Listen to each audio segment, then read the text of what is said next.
Good day. So as a continuation from coordinate geometry, we're going to look at the slightly more advanced parts which have to deal with parallel lines and perpendicular lines. So parallel lines, if you remember, are lines that will never meet. They're always the same distance apart, like these copybook lines. No matter how far stretch out these copybook lines, they'll never cross. So in the diagram here, I draw a line parallel to PQ. So if I was to extend this forward and back both ways, they will never overlap or cross, no matter how long I stretch them out for. So that's what we consider parallel lines, always the same distance apart and would never cross. And because they're always the same distance apart, they basically have the same cut or slope. And again, another name for cut or slope is the gradient. So that's all parallel lines going to have with respect to the gradient, which is part of coordinate geometry. Parallel lines going to have the same gradient, and conversely, if two lines have the same gradient, then they are parallel. So in other words, just like we had 2 points and we was calling them x1, y1, x2, y2, we have 2 gradients, so I'm going to call one m1 and one m2. So that means if the gradient of this line was 2, and all I have to do is say the word parallel, this line parallel to that line, then automatically the gradient of the second line is 2, only because I say parallel. I didn't even have to draw the line. Once I say the word parallel, it's understood that the gradient is going to be the same. Let's see what it will look like in a question though, and how the different ways it could come. So the equation of the line PQ is y equal 1x plus 2. Again, I don't need to put the 1. So if you see y equal x plus 2, it understood that sometimes if I don't put a number in front, that understood that I have 1 there. So this could be x plus 2 or 1x plus 2. Both of them means the same thing, because one mango and a mango is the same amount of mangoes that they're talking about. So what I want to do is I want to determine the equation of the line parallel to PQ and passing through the point 5, 10. So to find the equation of any line, I want to find the equation of the line parallel to this given line. To find the equation of any line, I need two things. I need the gradient of the line and a point on the line. They already tell me the point it's passing through, because not all the time they're going to give you a diagram. So the time it's passing through the point 5, 10, meaning that's where my x and my y going to come out to stick into my equation of the line formula, if you remember, y equal mx plus c. So I need the gradient, but they didn't give me the gradient this time though. I don't have 2 points in this question, so I can't find the gradient. Like what they did give me though was this, the equation of the line. And if you remember, the equation of the line already have information built into it, because the equation of the line will always be in the form 1y equals mx plus c. So that means c is 2, and the number in front x is m, and the number in front x this time is 1, so the gradient going to be 1. So just based on this, you could pull out the equation of the line. Let me look at the next one. So if I had y equal 2x plus 3, and I tell you, hey, what's the gradient of this line? Well, once it's in the form y equal mx plus c, this is the gradient, this is the y-intercept, the point is going to cut the graph at. So the gradient going to be 2. So in this one, the gradient, the number in front x was 1, so the gradient was 1. Once we have 1y, we will look at the next example where y is not 1 in another while. So now we have everything to find the equation of the line, and the main thing here was, because they said parallel, the gradient is going to be the same. So whatever the gradient they give you as in 1, 9, it's going to be the same gradient in the next line. So now I could substitute. So y is 10 is equal to m, which is 1 times x, which is 5. And we need to figure out what point this graph going to cut, because the number is going to be different, right? So 10 is equal to 5 by 1, 5 plus c. And then I solve for it. I carry across the 5 on this side. 10 take away 5. So c was 5. And once I have c is 5, that is not my answer. That was just the missing part of the question. So we could write back the equation. Y and x don't change, but m and c have to be numbers. So we just find out c was 5. And the gradient, which is what m is 1. So even though the original line was 1x plus 2, the line parallel, the ones have to be the same because they're parallel, but it cuts in at a different point. And I have these sketches here, and if I was to actually extend back this sketch, you could see he cutting at c equal 2.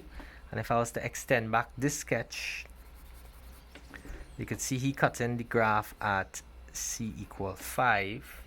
And this was the point I used, 5, 10, by the way. I just was using this example, and this was the line y equal 1x plus 2, because it cuts in at 2, the gradient is 1.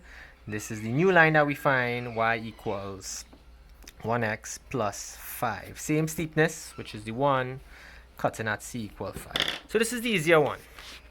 We're going to have to find parallel lines. And most of them is be parallel lines, but every so often you're going to get a perpendicular line. Sometimes it even comes in the multiple choice, the parallel lines. Perpendicular lines are different. Perpendicular lines are obviously not parallel lines. They are going to cross, but they're going to cross in a specific fashion. So a perpendicular line would cross our next line, but it must cross at a right angle or 90-degree angle. And for the TD people, you will know what a 90-degree angle is, right? A straight line cutting through the exact center there. It will look like a exact plus sign, as you could see. So notice one time, this was my gradient going uphill. So this gradient was positive, and the gradient now going downhill. So it's obviously a different gradient. The sign's going to change, obviously. We didn't see any negative gradients so far, but you can see this one going downhill, meaning that answer is going to be negative. So obviously they're not going to be the same. So let's see the relationship between perpendicular lines and the gradients. So once line's perpendicular, if I multiply the gradients of the two lines together, I'll always get -1. That's not really helping me too much. That's just a nice way to double check. If I was to rearrange this formula, I want to solve for the gradient of the second line because I already know the gradient of the first. I'll divide both sides by m1. This will cancel off. What you do to one side, you do to the next. So rearranging that same formula on top, I have a way to find for the perpendicular gradient. And to find for the perpendicular gradient, which I just call the gradient of the second line, m2, is just -1 over the gradient of the first line. That's how you find the gradient of the second line. And this is a big part, and next new formula you realize. Just to keep in mind, once they mention perpendicular. If they don't mention perpendicular, well, this is not going to come into play. But once they mention perpendicular, though, that's what we're going to have to look at. So let me just see how to get the perpendicular gradient, because unlike parallel gradients, which have no working, perpendicular gradient would have a working. So if the gradient of my first line is 2, and I want to find the perpendicular gradient, then to get the perpendicular gradient, or what I call any gradient of my second line, it will just be -1 over the first gradient, -1 over the gradient was 2. So the gradient of the second line is -1/2. You can see it's not the same thing. I have to flip it, and it will have a minus sign. And you can see why, because it's going in the opposite direction. We're going downhill for this example. And let me see what this means with this formula. So I said, if I was to multiply a gradient by its perpendicular gradient, if the product is -1, it's perpendicular to the line. So 2 by -1/2, 2 over 1, the 2 is going to cancel, the 1s will remain as 1. 1 times -1, -1, 1 times 1, 1, so I get in -1. So that's just to show you how the formula would verify it. But this is really all that we need up here. Same idea here. The gradient is 3, and my first line, the gradient of the perpendicular line will be -1 over the gradient of the first line. So the gradient is -3, and again, if you want to check, 3 times -1/3, the gradient of this line minus the perpendicular gradient, I'm supposed to get -1. Make both of them fractions, the 3's cancel, again the -1. What about if I had a fraction? Because sometimes the gradient will be a fraction. So the gradient of the first line is 1/4. The gradient of the second line, we're still using the formula. It will be -1 over 1/4. Looking weird though. But we don't divide fractions, we flip and multiply, because I really divide in -1 by 1/4. But we don't divide fractions, so this will really be -1 and multiply, because we don't divide fractions. And when you flip 1/4, you're getting 4 over 1. -1 by 4 over 1, or -1 by 4. So this gradient is going to be -4. And if you're not sure, let me check it. So if the gradient was 1/4 times -4, you can see the 4's cancel and still give me the -1. That's how you find the perpendicular gradient. This is the main formula. It doesn't come as often though, but if it does, that's how we'll calculate it. And what I want to look at is just one past paper question. They do have a lot of questions on the perpendicular gradient, so I just want to look at one question before we close off this video here. So January 2011, we have a line 3y equals 2x minus 6, and the first thing they want is the gradient of this line. So you realize I didn't give me no point, so I have to get the gradient from here. Now you might think that, oh, so should we y equal mx plus c, and I just pull it out. And that's true. y equal mx plus c, and I pull out the gradient. However, what kind of unwritten here, this has to be 1y, because remember we don't write the number. And right now this is not 1y. So I can't say, oh, the 2 in the m position, so the 2 is the gradient. No. The formulas only work is if it's 1y equal mx plus c. And right now it's not 1y equal mx plus c. So what do I need to do to turn 3 into 1? So to get rid of anything in maths, we always do the reverse. So this is really 3 times y. So to get rid of multiply by 3, because I don't want to multiply by 3 there, I want it without that number in front. The reverse of multiplying by 3 would be to divide by 3. And whatever you do to 1, you have to treat everybody the same. So the 3 is going to cancel out, give me a 1y. I'm going to be left with 2/3 x and 6 divided by 3, which is 2. So this equation really comes y equals 2/3 x minus 2. So c is minus 2, and the gradient is going to be 2/3. And this comes in the multiple choice as well. You will get a question on that a little bit later. So just keep in mind, it must be 1y before I could pull out that m. If it's not 1y, I need to divide by whatever number I have in front there throughout to cancel that out, and the others will just follow suit with the answers that you need. So that was part 1.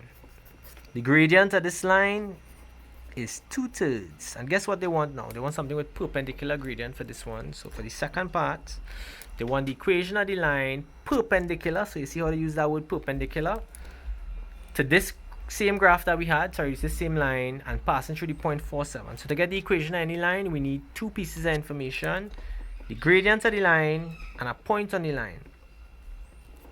And the point on the line they want me to use is 47. Now the thing is, the gradient of this perpendicular line not going to be 2/3.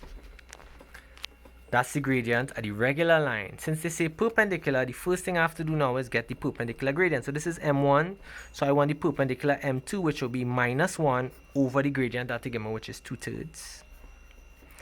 And just like before, I don't divide fractions. So to be minus 1 times, and I flip and multiply. That's how we deal with fractions, 3 over 2. So this gradient is really minus 3 over 2. And that's the gradient you're expected to use for the rest of the question with x and y. So once they say perpendicular gradient, you have to use the minus 1 over m1.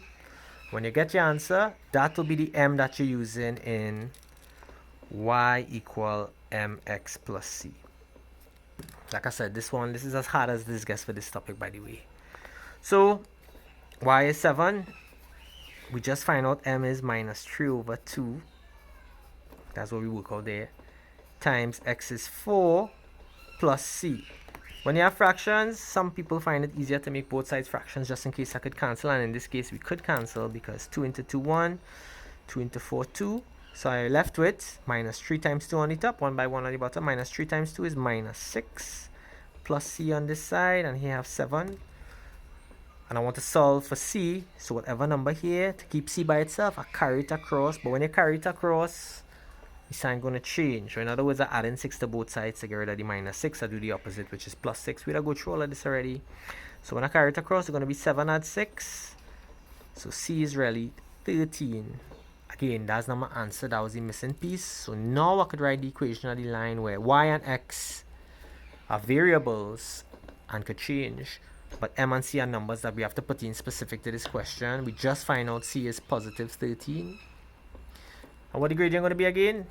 This is the gradient, the minus 3 over 2. So that's what this equation at this line going to look like.